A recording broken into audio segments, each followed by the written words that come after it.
Hello to all my friends out there. So we'll just hit the rewind button on this one. Okay, yesterday I did a challenge.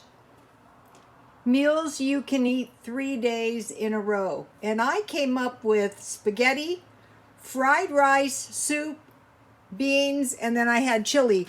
How this came up was one of the followers mentioned that she made spaghetti and would eat that 3 days in a row. And I said, that's a good idea.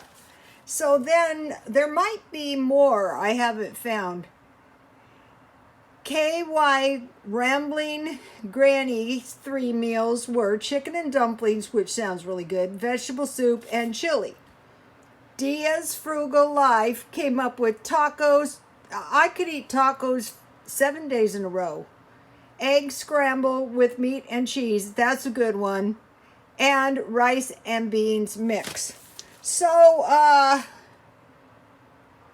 here are 9 meals you could eat 3 days in a row.